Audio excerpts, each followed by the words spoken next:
Lepas tu kononnya macam dia orang promote professionalism kepala hangguk tu kan. Yang mana isteri dia dah start macam buat muka, tengok abang dia macam ni. Macam ni nak bagi signal lah yang macam kau tak setuju dengan aku, balik ni aku kunci pintu kau tahu sebab aku isteri.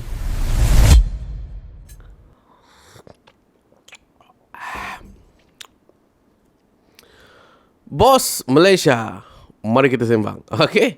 So sekarang ni tengah hangat lah isu yang mana ada upper management sebuah syarikat yang dia, let's assume dia just buat video.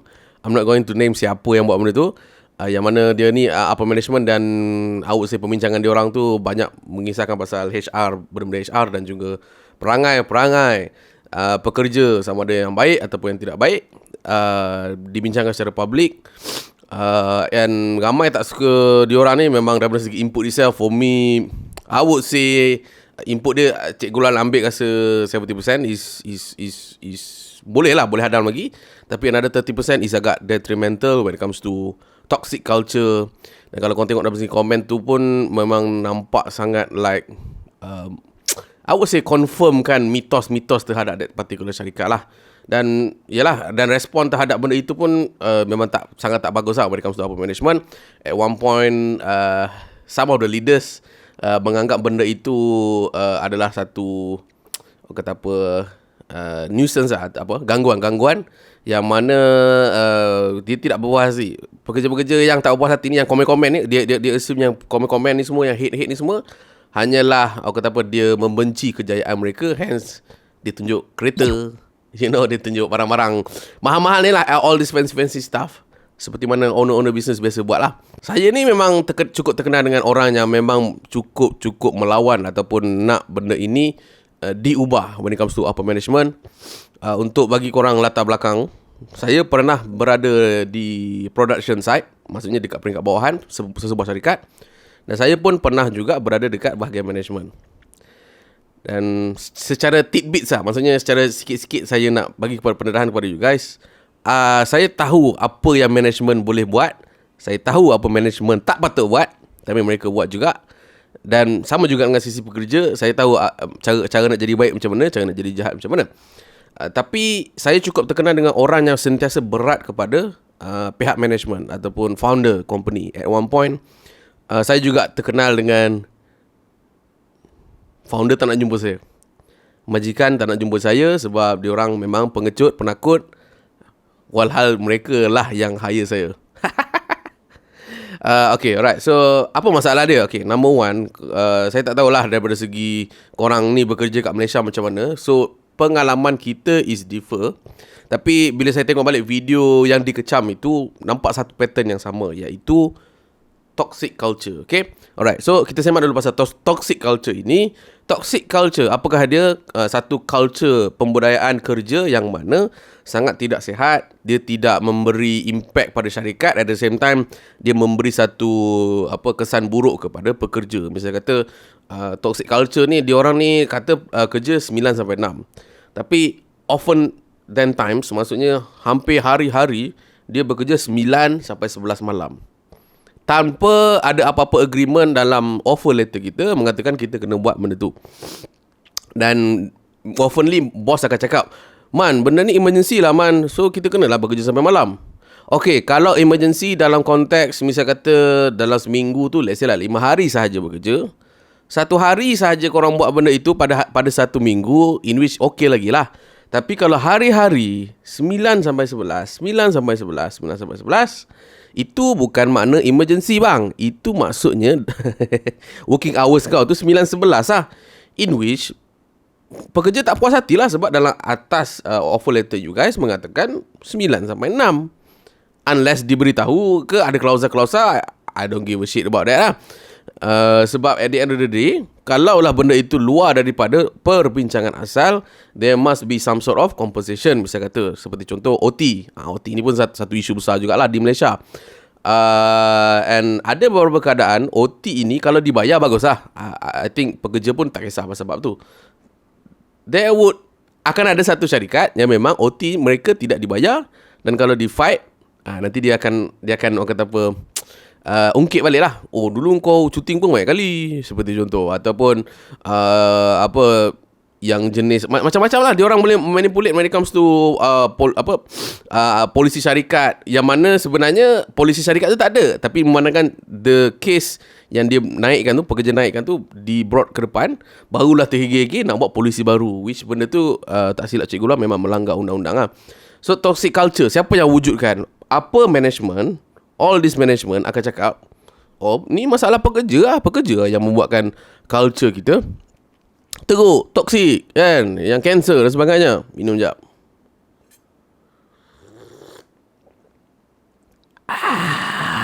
So jawapan dia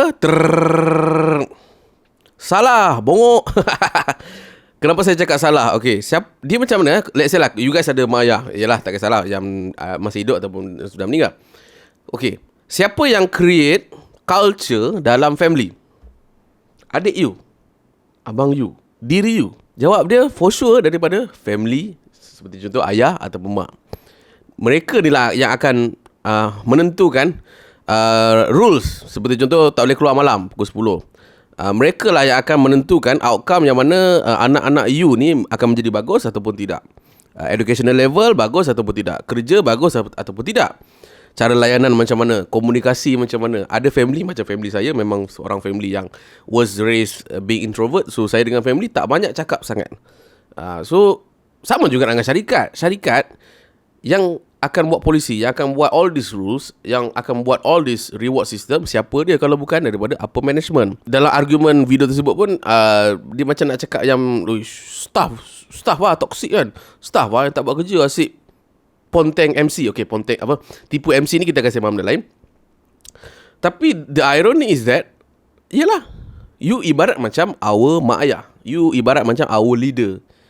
Apa yang you buat sampai tahap bukanlah 1-2 orang saja. Let's say lah ada 20 orang bekerja, bukan 1-2 orang sahaja yang I would say causing havoc kan. Maksudnya mereka ni like very minority sahaja, tapi you cakap like overall staff is being toxic. Siapa yang ada say untuk cakap, okay, kau toxic, aku buang. Okay, and then I have the capacity, saya sebagai leader, saya ada capacity, saya cakap saya nak improve culture. You lah semajikan, apa lagi? Bukan pekerja. Takkan ada pekerja cakap, okay, aku toxic, aku nak berubah. And then at the end of the day, yang toksiknya sebenarnya upper management ataupun founder ataupun those yang run the syarikat lah. Dan macam mana kita nak betulkan ataupun kita nak cakap yang upper management tu toksik? Sedangkan benda itu kebanyakan bos di Malaysia ini akan rasa offended, and that's by the time dia akan jumpa HR. Ni dia cakap aku upper management ni toksik lah. Hence sebenarnya dia toksik. Nampak? Dia macam upper management ni dia ada kuasa yang besar. Okay. Topik yang kedua berkenaan dengan tipu MC ni lah. Okay. Dalam video tersebut pun dia ada cakap lah beberapa orang yang I would assume dia dah keluar daripada syarikat, yang mana banyak tipu MC kan. So tipu MC ni maksudnya instead of dapat MC yang sebenar ataupun time slip bila dia pergi klinik, so MC ni akan boleh legalize your cuti lah daripada segi akta. Cumanya pekerja itu tipu. Maksudnya tak tahu lah, maybe ada servis yang boleh membuatkan MC tu tipu. Dia buat design MC tipu ke apa kan. So yeah, I think benda tu dari segi law memang salah lah. Tapi dengar ni betul-betul Tapi what makes pekerja tu nak tipu at the first place? Seperti contoh, sebab saya dengar dalam video tu dia seolah-olah macam like it's common untuk orang tipu MC dalam syarikat dia. It means for me, saya tak dengar banyak lah when it comes to company lain dapat masalah yang detrimental macam tu. Yang mana pengalaman Cikgu Uluan sendiri when it comes to MC, sampai sekarang tau Cikgu Uluan jenis macam segan nak minta MC. Here's why. Okay, number one, memang saya bekerja terus dalam satu syarikat yang I would say lebih kurang sama lah dia punya toxicity level tu. Okay, yang mana akibat dia adalah kalau cuti je, dia agutan dia macam ni, kalau kau cuti je syarikat nak makan apa? Macam mana aku nak bayar kau gaji? Ataupun dia jenis macam saya dah mohon cuti tu dah lama. Seperti contoh, ni bukan cerita MC lah, mohon cuti. Mohon cuti tu dah lama. Tapi tiba-tiba bila dah aku cuti waktu tu, saya dah cuti waktu tu, tiba-tiba dia kata kena panggil balik masuk office. Wan, boleh masuk office, ni ada urgent client ni, bagus ni. Kalau tak ambil ni, gaji kau tak dapat. Faham tak? Dia main ugutan dekat situ. Apa management dia akan main ugutan dekat situ. Dan saya pernah dimaki disebabkan itu. Padahal kita dah kata kita dah minta cuti, ataupun itu adalah masa kita bercuti. Seperti contoh, syarikat dah kata Sabtu Ahad tu cuti. Let's say lah hari tu hari Sabtu, dan hari tu juga dia kata emergency. Nak pula office kita, misalnya kata saya dekat Kajang, dia dekat Perak. Exactly. How is that fair? How is not that toxic punya culture yang datang daripada you lah yang create that toxic. Takkan aku yang bagi, aku pula yang suruh bos datang. Macam tu lah lebih kurang. So that benda-benda tipu-tipu MC ni, yes betul daripada segi law memang salah. But what makes MC tu cepat habis, seperti contoh orang macam, you know, maybe dia orang tak ada masa. Misal kata, macam saya cakap tadi kan, bila orang dah bekerja 9 sampai 11, bila masa dia nak minta MC, seperti contoh. Walaupun faham lah esoknya bolehlah minta MC bila-bila masa, what not. And then macam cikgu orang cakap, MC tu dah habis. And then nak minta apa? Unpaid leave. Unpaid leave pula kena question macam-macam, what not. And ada juga argument yang kata, saya nak misal kata nak rehat, seperti contoh kan. In which nak rehat itself tak salah tau sebenarnya. Nak rehat disebabkan burnout daripada syarikat tidak salah. Kita ada dua sudut pandang. Sudut pandang pertama daripada segi performance pekerja itself. So, bila pekerja ni, let's say lah memang dia confirm burnout disebabkan daripada kerja itu, dan dia nak minta rehat. For the legality sake, saya tak sure lah dia nak minta MC ataupun time slip ataupun macam mana lah. Itu atas budi bicara majikan. Dan pekerja ni bagus, misalnya kata. And then the fact that kalaulah HR ataupun founder business ni masih lagi question, asyik nak rehat, dalam keadaan dia adalah pekerja yang paling kurang rehat, it's kind of like teguklah syarikat kau. Sebab for me, rehat ini pun akan membantu efisiensi pekerja. Setuju tak setuju? Betul tak? Tapi yang mana yang jenis asyik nak rehat, you kena tengok on the long run. Faham tak? As a business owner, you kena tengok on the long run. Kalaulah seorang dua buat benda tu, again, saya faham. Tapi kalaulah ramai sangat buat benda tu, that signifies that you punya culture ada something wrong. You punya productivity ada something wrong. You punya reward system ada something wrong. Dapat tak? Ini yang cikgu orang masukkan. Saya agak berat kepada management. Staff yang tidak bagus ini, as simple as you bagi warning letter 1, 2, 3 and then you kena terminate, what not. Sebab you ada kuasa, betul tak? Tapi siapa yang ada kuasa untuk betulkan balik that culture yang you create sendiri adalah daripada segi pihak management. Faham tak? Itu je dia punya matematik dia. Yang create culture, leader. Yang create reward system, culture, leader, sorry. Itulah dia case yang saya nak bincangkan dengan anda. Yang mana sangat-sangat personal pada Cikgu Luan. Dan this to shows that kebanyakan orang yang saya tanya kan, macam mana kau bekerja dengan bos A, B, C, macam mana kau bekerja dengan bos D, E, F. Tak kisahlah. I'm not talking about race. Melayu, Cina, India. Sebab saya ada satu curiosity jugalah yang mengatakan bos Melayu memang macam ni. Tapi bila saya tanya kawan saya, even isteri saya sendiri, bila bekerja dengan Chinese, Indian, dia tak pernah kerja. Misal kata seperti contoh lah, ada bos Chinese ataupun Indian lah kan, memang ada behavior lebih kurang sama. Mungkin dia ada positif sini sikit, tapi negatif dia sama juga. Yang mana saya oftenly jumpa satu titik persamaan, iaitu toxic culture. Toxic culture ni bahaya, sangat-sangat bahaya. No, it's not. It's a matter of leadership, yang mana saya oftenly criticize bos Melayu. Betul, saya memang oftenly criticize bos Melayu. Dan yang kedua, saya oftenly criticize pasangan yang buat bisnes ni. Maksudnya suami dan juga isteri buat bisnes, ataupun adik-beradik buat bisnes. Sebab pengalaman Cikgu Luan kan, dia ada dua sudut pandang kat sini yang saya take it itu personal lah. Sebab ada yang pengalaman baik, ada yang pengalaman buruk. Pengalaman buruk is that, contohlah case A, suami ni founder, isteri adalah COO, maksudnya Chief Operation Officer. So, pergilah sama-sama semua staff masuk dalam meeting seperti contoh. Bila meeting tu, Kononnya macam suami ni macam nak buat something, isteri tu sebagai CEO nak buat something yang great. So hence kena ada modal yang sedikit tinggi ataupun tinggi sangat lah. And then as a founder, dia pun nak kena tengok jugalah when it comes to adakah reliable ke tak, ataupun when it comes to VC dan misi kena ke tak dengan apa yang dia nak buat. Let's say lah, for the sake of argument, apa yang isteri dia nak buat tak align dengan syarikat. So okay lah, semua orang kata tak boleh bla bla bla bla. Lepas tu kononnya macam dia orang promote professionalism kepala hangguk dulu kan. Yang mana isteri dia dah start macam buat muka, tengok abang dia macam gini. Macam gini nak bagi signal lah yang macam, kau tak setuju dengan aku, balik ni aku kunci pintu kau tahu, sebab aku isteri. So dekat mana professionalism dia? Yang mana esoknya mereka ni tiba-tiba ikut balik cakap isteri dia, yang mana benda itu merugikan syarikat. Faham ke? Maksudnya daripada segi biasness mereka terhadap each other. They can be both side lah. Maksudnya isteri bias kepada suami pun bias terhadap isteri. Benda tu memang berlaku. Memang berlaku dekat diri saya sendiri. Dia benda-benda orang kata apa, brotherhood ni, orang kata apa, darah daging kita ni, I would say majority of us memang tak mampu nak handle, termasuk diri saya sendiri. Saya memang tak nak buat business misalnya kata dengan isteri saya, for the sake of saya memang sentiasa ada soft spot terhadap isteri saya. Given that, saya okay sebab saya mengaku siap-siap saya tak nak. Kalau saya hire pun, dia pun untuk certain service hanyalah untuk sekian service, tak banyak.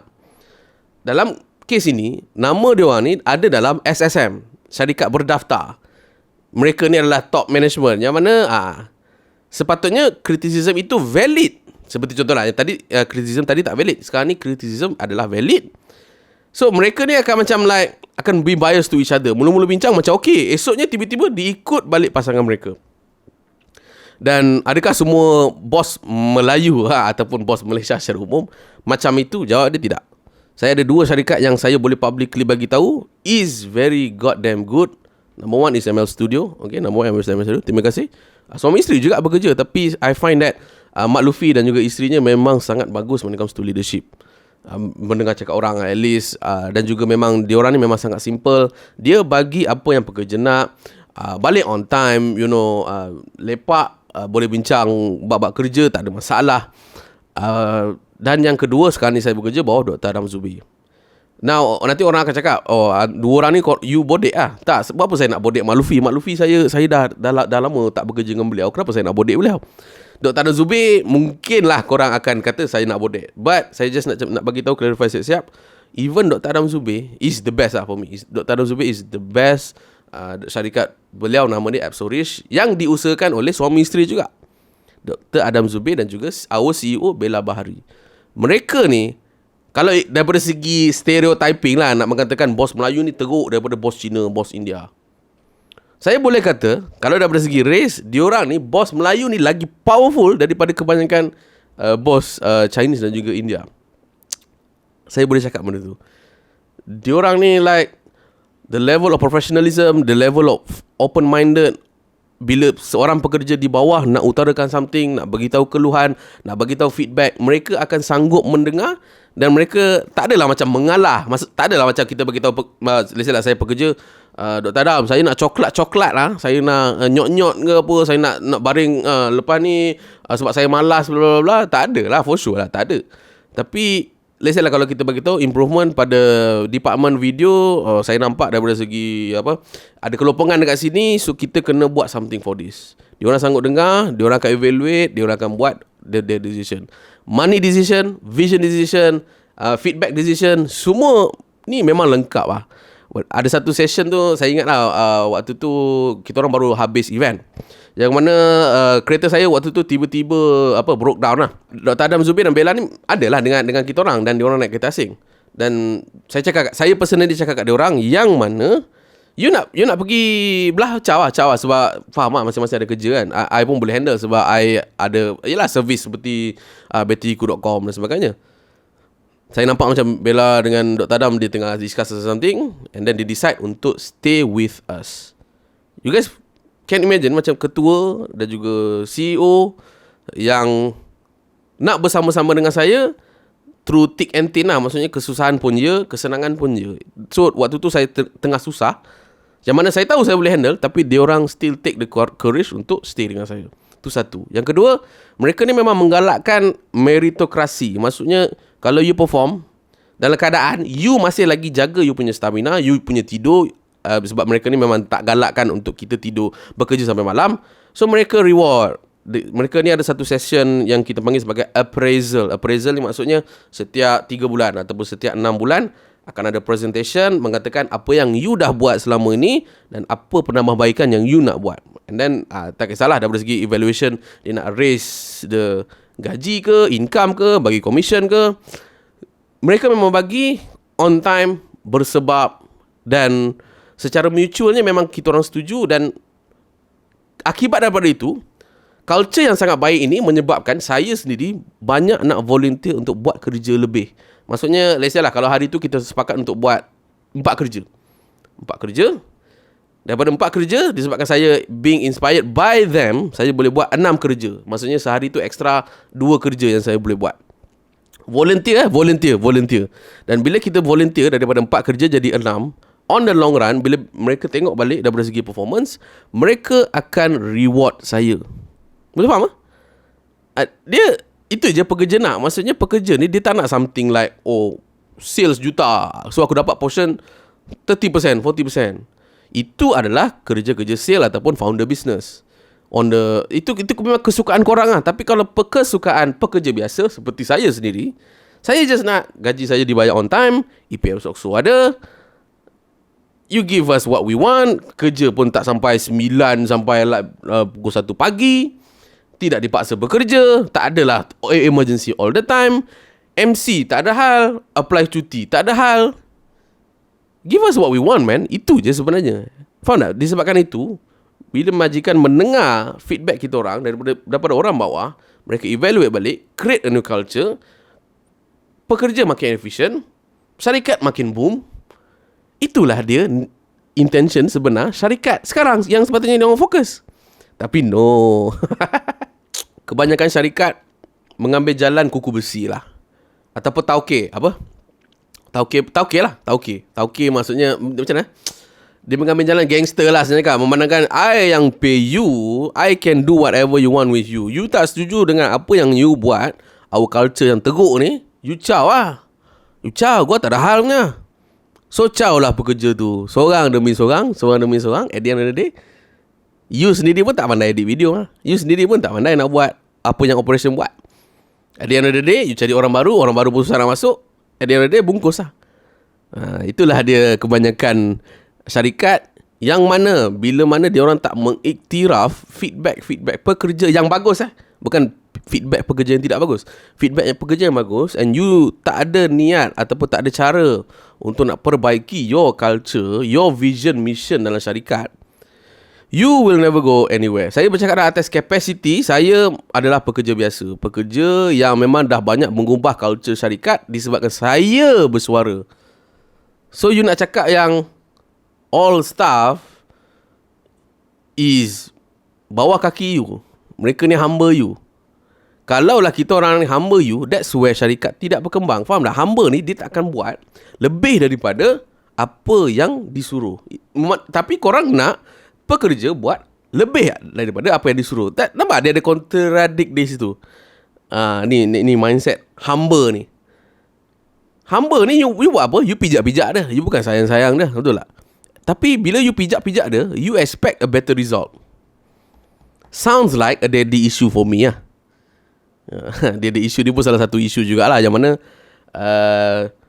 founder itself sudah dibully, di mentally abuse oleh mak ayah dia orang. Dan disebabkan benda itu dia tak settle by adulthood dia itu, dia bawa benda itu kepada budaya pekerja. I am staring at you, majikan. I am staring at you, founder business. I am staring at you, kepada you guys yang memegang all this leadership role. The problem is on you. It's not pekerja bawah you. It's not anak-anak you. It is you yang causes all these problems. Mereka tidak membenci kejayaan anda. Mereka membenci macam mana you layan mereka di dalam tempat kerja ataupun dalam family. So siapa yang kena pergi kelas, siapa yang kena buat all this team building balik, siapa yang kena participate all this team building balik, kena betulkan mindset, kena swear and oath yang korang ni adalah malang on dalam syarikat. Dan siapa yang kena berubah? Leader dulu. Bila leader berubah, pekerja bawah akan berubah, sama-sama naik. And is that what you want? Buatlah. Buat. Ya, itu saja.